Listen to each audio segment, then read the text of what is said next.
नमस्कार। आइए आज हम लोग मैथिली शरण गुप्त इस साकेत महाकाव्य में कैकेयी के अनुताप ये आगे के अंश को पर चर्चा करते हैं।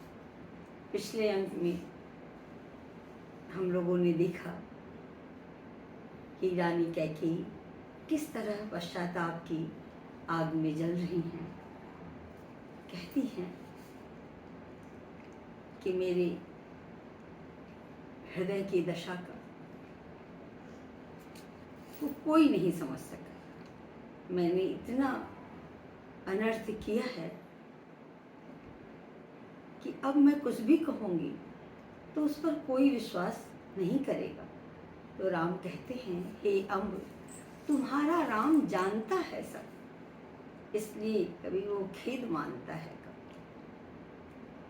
वो माता कैकेयी से कहते हैं कि माँ, आप परेशान ना हो, ये आपका पुत्र सब कुछ जानता है।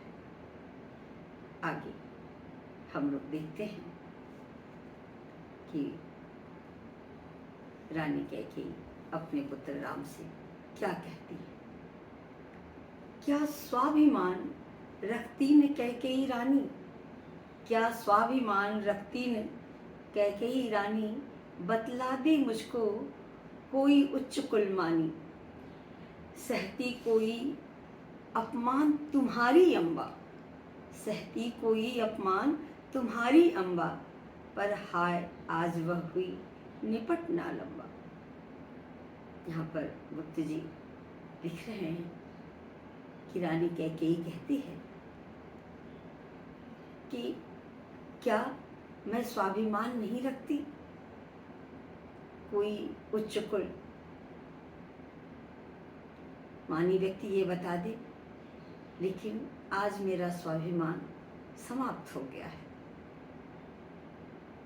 क्या तुम्हारी माँ, हे पुत्र, तुम्हारे जैसे पुत्र की माँ, क्या कोई अपमान सहती, लेकिन वो बिल्कुल ना लंबा, बिल्कुल बेसहारा सी हो गई। यहाँ पर वो क्या कहना चाहते हैं कि रानी कैकेयी जो देवासुर संग्राम में महाराज दशरथ के साथ जाती, जो अनुशासन ही कर, वह रानी कैकेयी जो चक्रवर्ती महाराज दशरथ की पत्नी थी, चार योग्य पुत्रों की माँ, क्या कहती, सहती कोई अपमान तुम्हारी अम्बा, कि तुम्हारी माँ कोई अपमान समाज में सहती, लेकिन हाय आज वह हुई निपट ना लंबा, बिल्कुल बेसहारा हो गई है, इतना अपमान सहना पड़ रहा है। अर्थात व्यक्ति अगर बुरा कर्म करेगा तो वो किसी कुल में जन्म ले, कितना भी समर्थ हो, उसे अपमान सहना पड़ेगा। चलिए आगे हम लोग देखते हैं। मैं सहज मानिनी रही सरल छत्राणी, इसलिए सीखी नहीं दैन्य वाणी। कि हे पुत्र, मैं छत्राणी थी, स्वाभिमानी थी, इसलिए दीन वाणी बोलना तो मैंने सीखा ही नहीं था। पर महादीन हो गया आज मन मेरा, पर मैंने इतने बुरे कर्म कर दिए, इतना गलत निर्णय ले लिया कि आज मेरा मन बिल्कुल महादीन हो गया है। पर महादीन हो गया आज मन मेरा, भावज्ञ सहेजो तुम ही भाव धन मेरा। मेरे भाव को जानने वाले, मेरे हृदय की दशा को जानने वाले हे राम, तुम ही मेरी इन भावनाओं को सहेज सकते हो, समझ सकते हो, अन्यथा समाज में तो मैं अपराधीन बन गई हूँ, अपमानित हो रही हूँ। समुचित ही मुझको विश्व घृणा ने घेरा, समुचित ही मुझको विश्व घृणा ने घेरा, समझाता कौन सशांति मुझे भ्रम मेरा। कहती है कि मैंने तुम्हें 14 वर्ष का वनवास दे करके, भरत को राजगद्दी दे करके ऐसा अनर्थ किया कि सारा समाज, पूरा राज परिवार स्वयं महाराज सब लोग हमसे घृणा करने लगे, सबने मुझसे मुंह फेर लिया, सब केवल मुझसे घृणा की। तो समझाता कौन, सशांति मुझे भ्रम मेरा। पीछे हम लोगों ने चर्चा की थी कि वो कहती हैं कि मुझे तो व्यर्थ में संशय हो गया था, भ्रम हो गया था राम, कि तुम राजा हो जाओगे तो मेरे पुत्र भरत को सेवक बना दो, मेरे पुत्र का अधिकार जा रहा है। और इस भ्रम से भय हुआ और भय ने प्रतिहिंसा का स्थान ले लिया, बदले की भावना ली। यहाँ क्या कह रही है कि समझाता कौन, सशांति मुझे भ्रम मेरा, कि सब लोग मुझसे घृणा करने लगे, सब लोगों ने मुंह फेर लिया, कोई मुझे शांतिपूर्वक कि ये मेरा भ्रम है ये समझाया नहीं, क्योंकि सबने मुझसे घृणा कर ली। तुम यूं ही वन को गए। कई पश्चाताप करते हुए कहती हैं कि शायद कोई शांति से समझाता तो मैं समझ जाती, लेकिन सब लोग मुझसे घृणा कर रही। तुम यूं ही वन को गए देवसुरपुर को, और तुमको यूं ही वन जाना पड़ा। महाराज दशरथ देवलोक चले गए, मैं बैठी ही रह गई लिए इस पुर को। मैं अपने इस वज्र जैसे कठोर हृदय को लेकर के बैठी रह गई। इतना अनर्थ हो गया राम। मुझे ऐसा लगता है कि अगर कोई मुझे समझाता तो शायद ये अनर्थ न होता।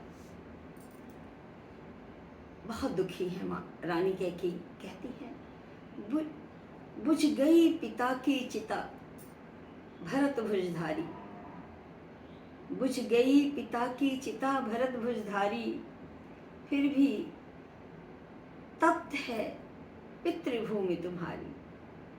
हे भरत के भाई, हे राम, तुम्हारे पिता की चिता बुझ चुकी है, लेकिन तब भी तुम्हारी पितृभूमि वह अयोध्या आज भी तप्त है, दुखी है, दुख की आग में जल रही है। भय और शोक दूर हटाओ उसका, चलकर सुचरित कर हृदय जुड़ाओ उसका। हे राम, तुम वापस चलो। प्रजा भयभीत है, बिना राजा के प्रजा है, भयभीत है, दुखी है।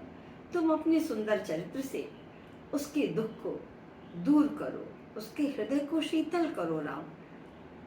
दुख से मुक्ति दो प्रजा को। तुम ही हो भरत के राज्य, स्वराज्य संभालो। भरत का राज्य तुम ही हो और अपने राज्य को तुम संभाल लो। मैं पाल न सकी स्वधर्म, उसे तुम पालो। मैंने एक महारानी के धर्म का पालन नहीं किया, मैंने प्रजा के हित का ध्यान नहीं दिया। हे राम, तुम्हारे पिता की वो भूमि आज तप्त है। तुम्हारी इस माँ ने तो अपने धर्म का पालन नहीं किया, लेकिन तुम राजधर्म का पालन करो। वापस चलो और अपने चरित्र से अपने प्रजा को भय मुक्त करो, उसके हृदय को शीतल करो राम।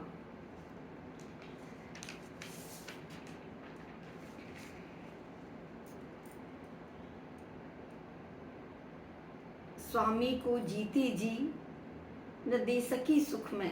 कितनी दुखी हैं, कहती हैं स्वामी को जीते जी न दे सकी सुख में, मरकर उनको दिखला सकूं ये मुख में। कि हे राम, तुम वापस चलो, प्रजा सुखी हो जाएगी। तो मैं मरने के बाद जब महाराज से मिलूंगी तो कम से कम उन्हें अपना मुख दिखा सकूंगी। मर मिटना भी है एक हमारी क्रीड़ा। हम क्षत्राणियों के लिए या भारतीय नारियों के लिए, हम भारतीय नारियों के लिए मर मिटना। उस समय था कि नारियां पति के शौक के साथ अपने आप को आग के हवाले कर देती थी। तो कहती मर मिटना भी है एक हमारी क्रीड़ा। हम भारतीय नारियों के लिए तो वो एक खेल है लेकिन भरत वाक्य है सहूँ विश्व की घृणा। लेकिन भरत ने कहा है कि तुम विश्व की घृणा को सहो, इसलिए मैं जिंदा हूँ। हे राम, जीवन नाटक का अंत कठिन है मेरा। हे पुत्र, ये जीवन का जो अंतिम चरण है मेरा वो बहुत कठिन है। जीवन नाटक का अंत कठिन है मेरा, प्रस्ताव मात्र है यहाँ अधैर्य अधेरा। यहाँ केवल अधैर्य है, अंधेरा ही अंधेरा है। मेरे जीवन का ये अंतिम क्षण बहुत ही कठिन है राम। अनुशासन ही था मुझे आज तक आता। हे पुत्र, मुझे तो आज तक अनुशासन ही करना आता था। तुम्हारी माँ ने अनुशासन करना सीखा था, लेकिन करती है तुमसे विनय आज यह माता कि तुम्हारी वही माँ जो ये सहज मानिनी थी, छत्राणी थी, केवल आदेश आज्ञा देती थी, अनुशासन करना आता था, आज वही माँ महादीन हो गई है। आज वो तुमसे विनय कर रही है कि हे पुत्र, तुम वापस अयोध्या चलो और चल करके अपनी तपती हुई पितृभूमि को शांति दो, भय मुक्त करो। आप देखिए,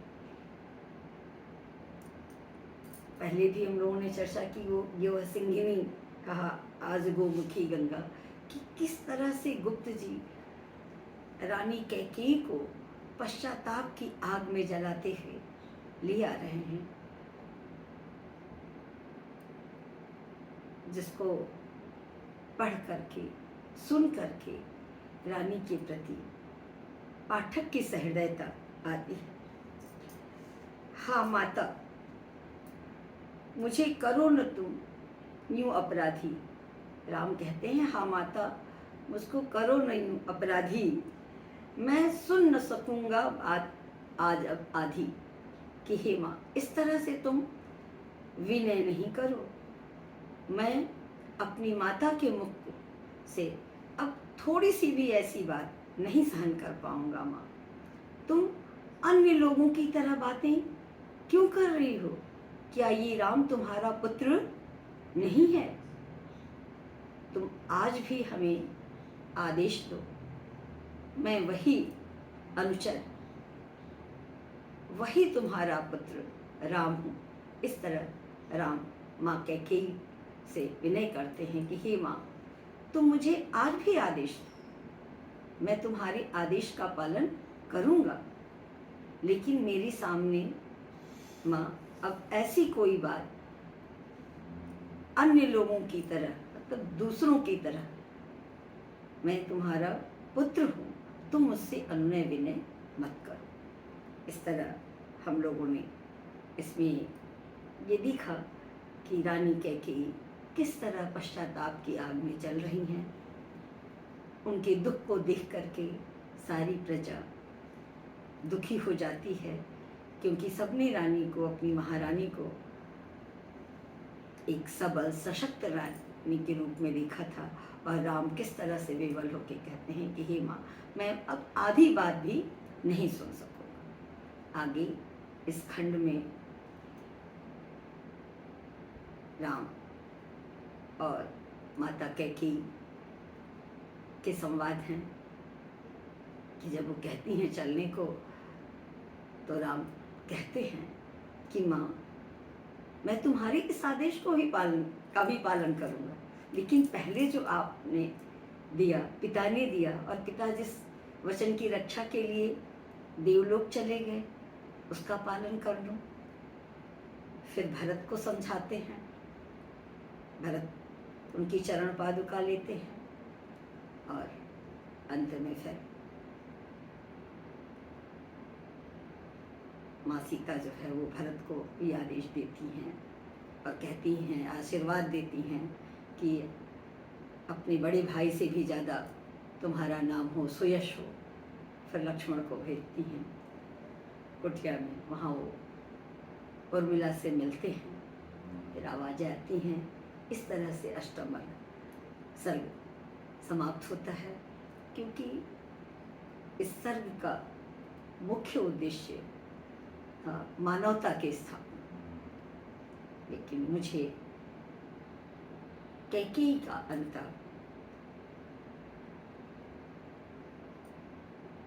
पसंद था, जिसको मैंने आप लोगों से उसकी मैंने चर्चा की, आप भी देखे हैं कि ये कुछ अलग है, राम काव्य परंपरा से हट करके है, क्योंकि और बाकी में तो कैकेयी के प्रति केवल घृणा के ही भाव आते थे इसको पढ़ने के बाद। और जैसा मैंने चर्चा की आपसे सुनने के बाद, अवश्य नारी के प्रति सहृदयता गुप्त जी की दिखाई देती है।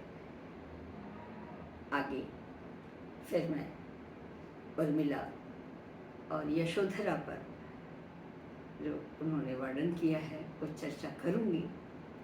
आप लोगों ने मुझे सुना, इसको देखा, उसको देख करके मैं प्रसन्न हूँ। आप सबको बहुत बहुत बहुत बहुत धन्यवाद।